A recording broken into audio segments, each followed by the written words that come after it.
Good morning students. अपनी चर्चा चल रही थी अध्याय 7 में आधुनिक आवर्त सारणी। तो देखिए, आधुनिक आवर्त सारणी से संबंधित कुछ महत्वपूर्ण परिभाषाएं और उनसे संबंधित एक महत्वपूर्ण क्वेश्चन जो मुझे अब ध्यान में आ रहा है कि कई बार पूछा जाता है कि जो आधुनिक आवर्त सारणी होती है वो किसकी आवर्ती फलन होते हैं। तो देखिए, आवर्त फलन किसके होते हैं। तो आधुनिक आवर्त सारणी में जो तत्व हैं उनको परमाणु संख्या के बढ़ते हुए क्रम में रखा जाता है, अर्थात जो आवर्त फलन होंगे तत्व के जो गुणधर्म होंगे वो परमाणु क्रमांक के क्या होते हैं, आवर्त फलन होते हैं। तो पूछा जाता है कि आधुनिक आवर्त सारणी में जो तत्व के भौतिक गुण और रासायनिक गुण होते हैं वो किसके आवर्त फलन होते हैं। तो किसके होते हैं, परमाणु क्रमांक के क्या होते हैं, आवर्त फलन होते हैं। इसी प्रकार इससे संबंधित कुछ महत्वपूर्ण परिभाषाएं हैं। सबसे पहले देखते हैं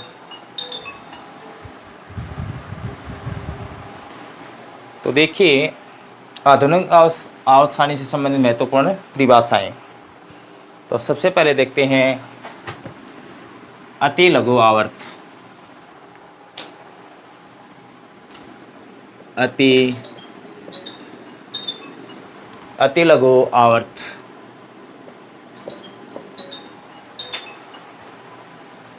अति लघु आवर्त। तो देखिए, अति लघु आवर्त किसे कहते हैं।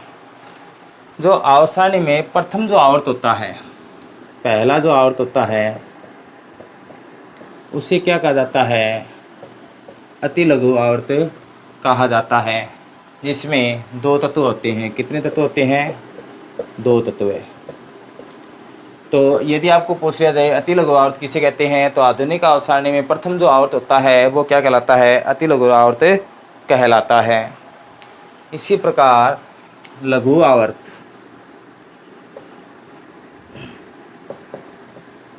लघु आवर्त। तो लघु आवर्त किसे कहते हैं, जो आधुनिक आवर्त सारणी में दूसरा और तीसरा आवर्त होता है। कौन सा आवर्त है, दूसरा और तीसरा जो आवर्त होता है वो क्या कहलाता है, लघु आवर्त कहलाता है। कि आधुनिक आवर्त सारणी में दूसरे तथा तीसरे आवर्त को क्या कहा जाता है, लघु आवर्त कहा जाता है, जिसमें 8 तत्व होते हैं। कितने होते हैं, 8 तत्व होते हैं। इसी प्रकार दीर्घ आवर्त। दीर्घ आवर्त। तो देखिए, आपके पास जो आधुनिक आवर्त सारणी में चौथा और पांचवा जो आवर्त होता है, कौन सा आवर्त है, चौथा और पांचवा जो आवर्त होता है वो क्या कहलाता है, दीर्घ आवर्त कहलाता है। इसमें जो तत्व होते हैं वो कितने होते हैं, 18 होते हैं। कितने तत्व होते हैं, 18 तत्व होते हैं। इसी प्रकार अति दीर्घ आवर्त। अति दीर्घ आवर्त। तो देखिए, आधुनिक आवर्त सारणी में जो नीचे छठे और सातवें आवर्त से संबंधित दो पंक्तियां दी होती हैं, ठीक है ना। तो छठे और सातवां जो आवर्त होता है उसको क्या कहा जाता है, अति दीर्घ आवर्त कहा जाता है, छठा और सातवां आवर्त। और इसमें 32 तत्व होते हैं। कितने तत्व होते हैं, 32। तो देखिए, ये महत्वपूर्ण इसकी संबंधित परिभाषाएं थी। सबसे पहले अति लघु आवर्त। तो आधुनिक आवर्त सारणी में जो प्रथम आवर्त होता है वो क्या कहलाता है, अति लघु आवर्त कहलाता है, जिसमें कितने तत्व होते हैं, 2 तत्व होते हैं। इसी प्रकार लघु आवर्त।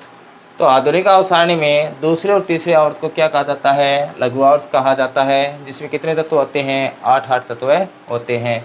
इसी प्रकार आधुनिक आवर्त सारणी में चौथे और पांचवें आवर्त को क्या कहा जाता है, दीर्घ आवर्त कहा जाता है, जिसमें कितने तत्व होते हैं, 18 तत्व होते हैं। इसी प्रकार छठे और सातवां जो आवर्त होता है वो क्या कहलाता है, अति दीर्घ आवर्त कहलाता है, जिसमें कितने तत्व होते हैं, 32 तत्व होते हैं। इसी प्रकार देखिए, इसमें एक नाम आएगा लेंथेनाइड। लेंथेनाइड। तो आधुनिक आवर्त सारणी में आप छठे और सातवें आवर्त से संबंधित नीचे दो पंक्तियां देखते हो, 36 पंक्तियां होती है। तो पहली जो क्षैतिज पंक्ति होती है उसको लेंथेनाइड कहा जाता है, क्योंकि इसमें जो तत्व हैं लेंथेनम के बाद में शुरू होते हैं। किसके बाद में शुरू होते हैं? लेंथेनम के बाद में, लेंथेनम।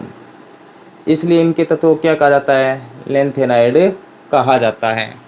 तो आपको पूछ लिया जाए लेंथेनाइड का किसे कहा जाता है, तो जो आवर्त सारणी होती है, कौन सी? आधुनिक आवर्त सारणी में पहली क्षैतिज पंक्ति को क्या कहा जाता है? लेंथेनाइड कहा जाता है, क्योंकि इसके जो तत्व होते हैं वो लेंथेनम के बाद में शुरू होते हैं या लेंथेनम के बाद में आते हैं। इसी प्रकार इसमें एक और परिभाषा है एक्टिनोइड। तो क्या बताया जाता है कि दूसरी आधुनिक आवर्त सारणी में दूसरी क्षैतिज पंक्ति जो होती है उसे एक्टिनाइड कहा जाता है।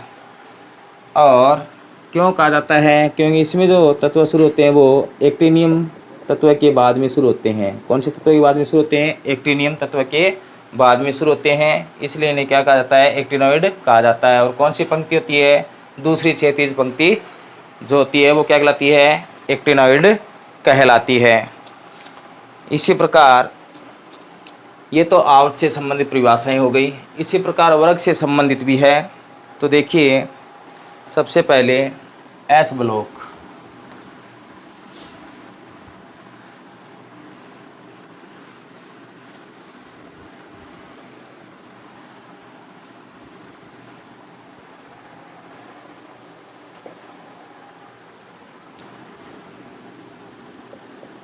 एस ब्लॉक किसे कहते हैं?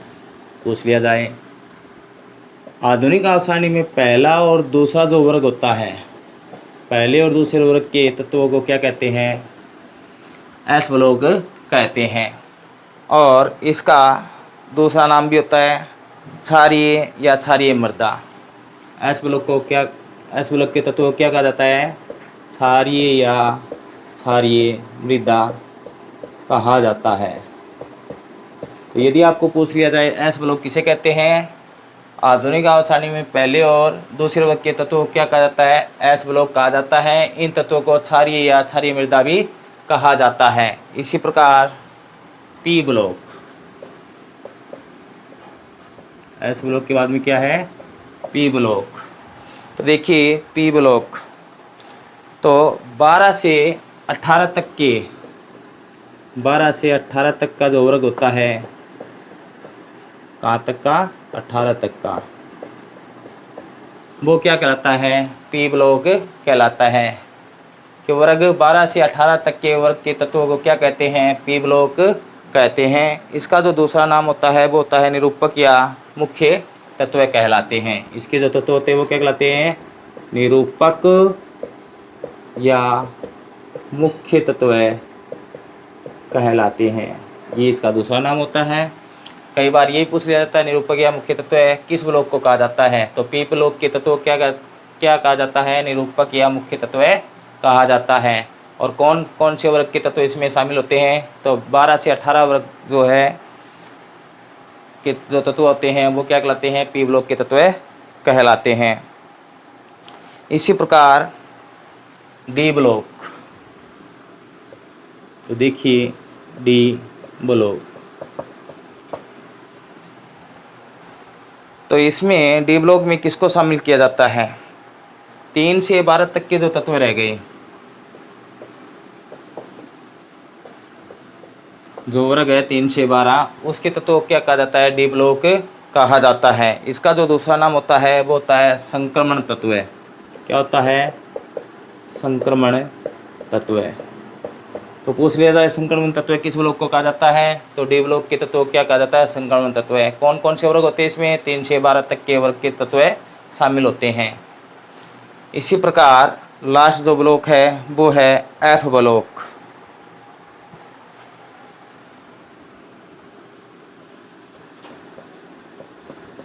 F block.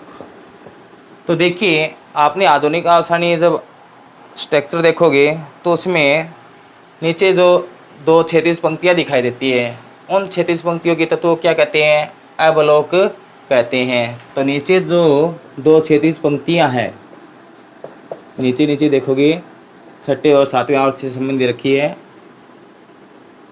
वो दो क्षैतिज पंक्तियाँ क्या कहलाती है? ब्लॉक कहलाती है। और इसका जो दूसरा नाम होता है इनके तत्व क्या कहा जाता है? अंतः संक्रमण तत्व भी कहा जाता है। कौन से तत्व है? अंतः संक्रमण तत्व कहा जाता है। इसी प्रकार देखिए एक नाम और दिया जाता है परायूरेनियम।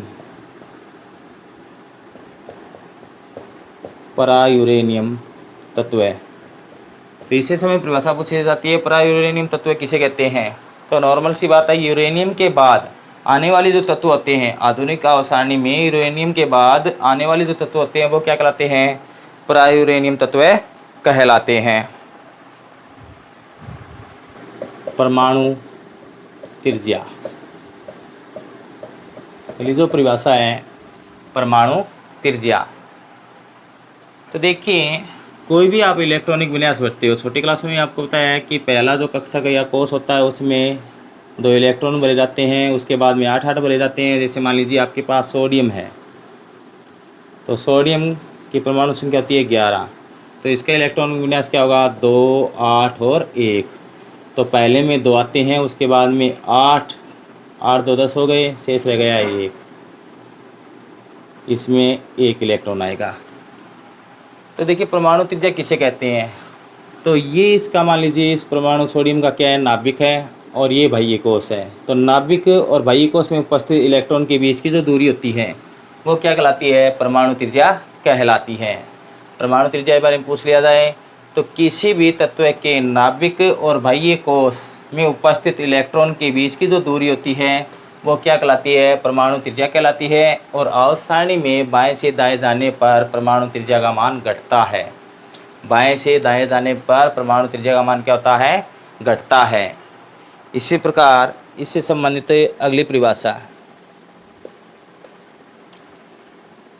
प्रभावी नाभिकीय आवेश। प्रभावी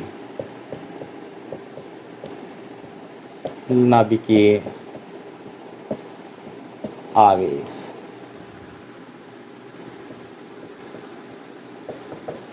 नाम से पता चल रहा है प्रभावी कि प्रभाव किसका? नाभिक का।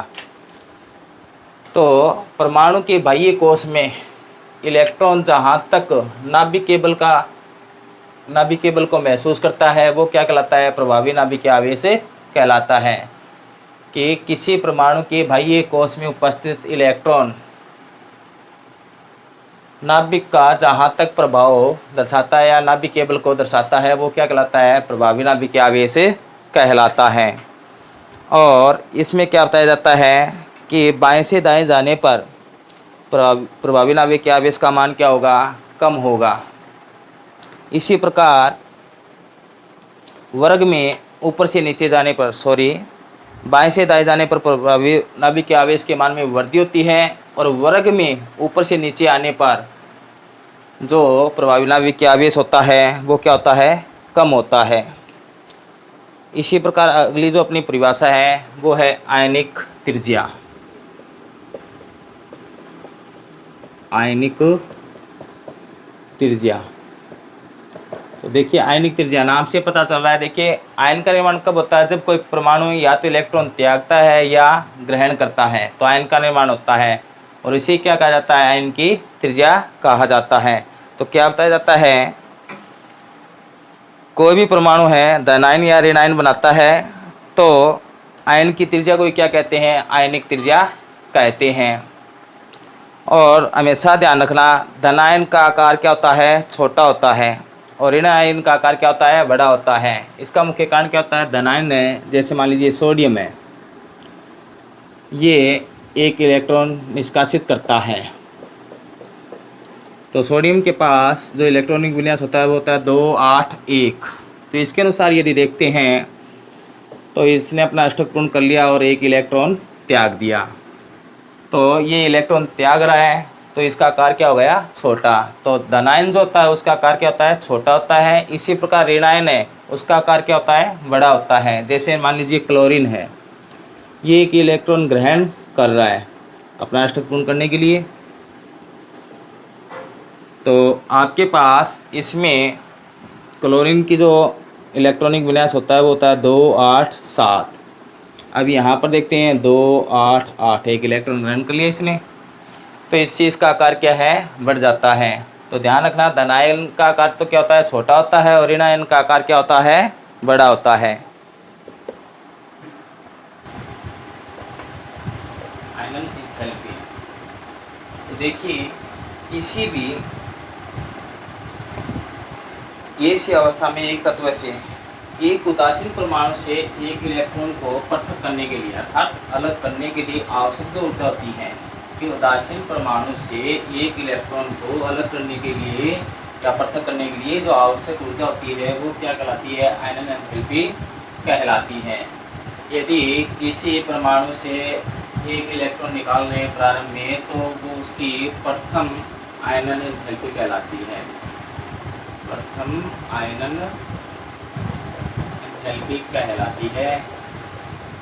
अब देखिए एक इलेक्ट्रॉन निकल जाता है तो जो तत्व होता है वो क्या हो जाता है, धनायन हो जाता है, और धनायन से वो एक और इलेक्ट्रॉन निकालते हैं तो वो उस तत्व की द्वितीय आयनन एंथैल्पी कहलाती है। इसी प्रकार यदि तृतीय इलेक्ट्रॉन निकाल रहे हैं तो उसकी तृतीय आयनन एंथैल्पी कहलाती है। अब देखिए एक ही तत्व में यदि आपको पूछ लिया जाए कि 3 आयनन एंथैल्पी दे दी जाए तो सबसे अधिक आयनन एंथैल्पी किसकी होगी, तृतीय की होगी। ये सबसे कम होगी, ये सबसे अधिक होगी, ठीक है ना, क्योंकि धनायन है, धनायन में से इलेक्ट्रॉन निकालते हैं तो अत्यधिक ऊर्जा की आवश्यकता होती है, और अत्यधिक ऊर्जा इसकी होगी फिर इसको अलग करने के लिए इलेक्ट्रॉन को। तो तृतीय आयनन एंथैल्पी क्या होती है, प्रथम की और द्वितीय तुलना में क्या होती है, अधिक होती है। अब देखिए एक ही आवर्त में बाएं से दाएं जाते हैं, एक ही आवर्त में बाएं से दाएं जाते हैं तो परमाणु के आकार में क्या होती है, कमी होती है। तो परमाणु के आकार में कमी होती है तो प्रभावी नाभिक के आवेश के मान में क्या होती है, वृद्धि होती है, और प्रभावी नाभिक के आवेश के मान में वृद्धि होती है। तो किसी भी उदासीन परमाणु से इलेक्ट्रॉन अलग करेंगे तो आयनन एंथैल्पी के मान में क्या होगी, वृद्धि होगी। तो अर्थात कहने का अर्थ है एक ही आवर्त में बाएं से दाएं जाने पर आयनन एंथैल्पी के मान में क्या होती है, वृद्धि होती है, क्योंकि उसके प्रभावी नाभिक के आवेश का मान क्या होता है, अधिक होता है।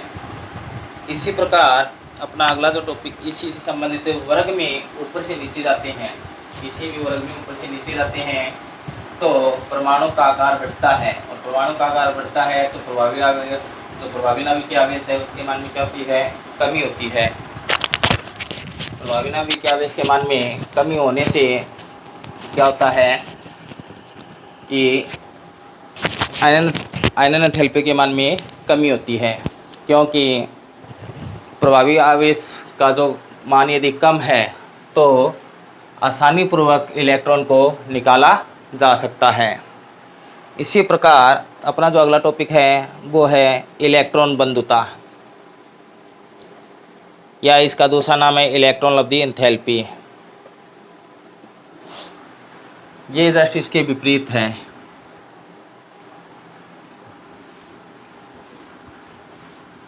क्या नाम है, इलेक्ट्रॉन लब्धि एंथैल्पी।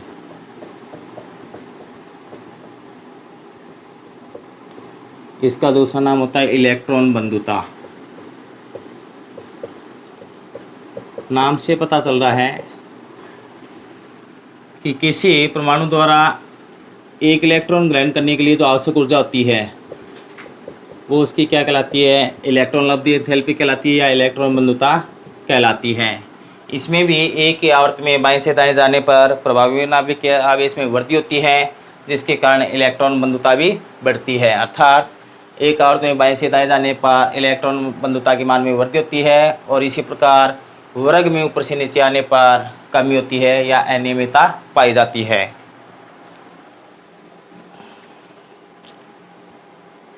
इसके बाद में अपना अगला टॉपिक विद्युत ऋणता।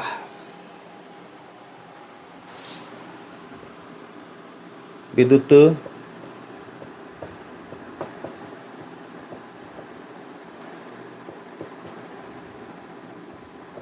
ऋणता तो देखिए विद्युत ऋणता किसे कहते हैं। सहसंयोजक यौगिकों में दो असमान परमाणुओं से बने हुए जो रासायनिक बंध होते हैं उनके इलेक्ट्रॉनों को अपनी ओर आकर्षित करने की जो क्षमता होती है या गुण होता है वो क्या कहलाती है, विद्युत ऋणता कहलाती है। कि रासायनिक बंध दो असमान परमाणुओं के मध्य जो रासायनिक बंध होते हैं उनके द्वारा अपनी ओर इलेक्ट्रॉनों को आकर्षित करने की जो क्षमता होती है वो क्या कहलाती है, विद्युत ऋणता कहलाती है। ठीक है। और सर्वाधिक विद्युत ऋणी तत्व जो होता है वो फ्लोरीन होता है। कौन होता है, यदि पूछ लिया जाए सबसे अधिक विद्युत ऋणी तत्व कौन सा है, वो होता है फ्लोरीन। सबसे अधिक विद्युत ऋणी तत्व है फ्लोरीन होता है। इसी प्रकार अगली जो परिभाषा अपनी वो है संयोजकता। तो देखिए संयोजकता नॉर्मल सी परिभाषा होती है, किसी भी परमाणु के बाह्य कोश में जो इलेक्ट्रॉनों की संख्या होती है वो संयोजकता कहलाती है। जैसे सोडियम में ले लेते हैं तो सोडियम की परमाणु संख्या होती है 11, पहले कोश में 2, फिर 8, इसके बाद में 1। तो बाह्य कोश में इलेक्ट्रॉनों की संख्या कितनी है, 1। तो ये इसकी क्या कहलाती है, संयोजकता कहलाती है। इसका दूसरा नाम भी होता है, आजकल जो संयोजकता के स्थान पर यूज में लिया जाता है वो होता है ऑक्सीकरण अवस्था। देखिए संयोजकता को क्या कहा जाता है, ऑक्सीकरण अवस्था कहा जाता है। इसी प्रकार कई तत्वों की संयोजकता क्या है, समय के साथ क्या है, बदलती है या एक से अधिक संयोजकताएं रखते हैं। उनको क्या कहते हैं, परिवर्ती संयोजकता कहते हैं। परिवर्ती संयोजकता कहते हैं कि कुछ ऐसे तत्व होते हैं जिनकी संयोजकताएं क्या होती है, एक से अधिक होती है। जैसे एफ ब्लॉक के जो तत्व होते हैं उनकी संयोजकता एक से अधिक होती है और उनकी संयोजकता को क्या कहा जाता है, परिवर्ती संयोजकता कहा जाता है। इसी प्रकार अगली जो परिभाषा है वो है सहसंयोजक त्रिज्या। इसमें सहसंयोजक बंध देखा जाता है सहसंयोजक त्रिज्या में। तो देखिए बताते हैं आपको, सहसंयोजक त्रिज्या। तो इसमें क्या बताया जाता है, जब एक ही तत्व के दो समान परमाणु सहसंयोजक बंध से जुड़े हो, जब एक ही तत्व के दो समान परमाणु सहसंयोजक बंध से जुड़े हो तो उनके नाभिकों के बीच की दूरी का जो आधा होता है वो सहसंयोजक त्रिज्या कहलाती है। जैसे मान लीजिए ये है सहसंयोजक बंध है तो इस प्रकार एक दूसरे को प्रतिच्छेदित करते हैं ये। ठीक है, ये इसका नाभिक हो गया, ये इसका नाभिक हो गया, तो ये नाभिक है, ये नाभिक है। तो इन दोनों के बीच की दूरी का जो आधा होता है, जैसे ये, तो ये क्या कहलाएगी, सहसंयोजक त्रिज्या कहलाती है। एक ही तत्व के दो समान परमाणु के मध्य सहसंयोजक बंध हो तो उन नाभिकों के बीच की दूरी का जो आधा होता है वो सहसंयोजक त्रिज्या कहलाती है। इसी प्रकार अगला टॉपिक अपना वान डेर वाल त्रिज्या। कौन सी त्रिज्या है, वान डेर वाल त्रिज्या। वान डेर वाल त्रिज्या, तो इसमें क्या बताया जाता है, ठोस अवस्था में एक ही पदार्थ के दो निकट स्थित अनाबंधित अणुओं के बीच। तो देखिए अनाबंधित, इसमें तो क्या था, सहसंयोजक बंध था, इस प्रकार एक दूसरे को प्रतिच्छेद कर रहे थे तो ये क्या था, सहसंयोजक बंध था। इसमें क्या होगा, अनाबंधित है, ये ठोस अवस्था में है और एक ही तत्व के दो अणुओं के मध्य यदि अनाबंधित बंध हो तो उन दोनों नाभिकों के बीच की दूरी का जो आधा होता है वो उसकी क्या कहलाती है, वान डेर वाल त्रिज्या कहलाती है। कौन सी त्रिज्या कहलाती है, ये वान डेर वाल त्रिज्या कहलाती है। और कई बार एक नंबर में पूछ लिया जाता है कि वान डेर वाल त्रिज्या में सहसंयोजक त्रिज्या में किसका मान अधिक होता है, तो हमेशा ध्यान रखना वान डेर वाल त्रिज्या का मान जो होता है वो सहसंयोजक त्रिज्या की तुलना में अधिक होता है। तो ध्यान रखना सहसंयोजक त्रिज्या में तो क्या होता है, एक ही जो परमाणु जो तत्व है दो समान, उनके बीच में सहसंयोजक बंध आवश्यक होता है। और इसमें क्या होता है, ये वंडवाल त्रिज्या में अनाबंधित होते हैं। ठोस अवस्था में एक ही पदार्थ के दो निकट जो अणु होते हैं उनके नाभिकों के बीच की दूरी का जो आधा होता है वो वंडवाल त्रिज्या कहलाती है। इसी प्रकार आगे की ओर बढ़ते हैं।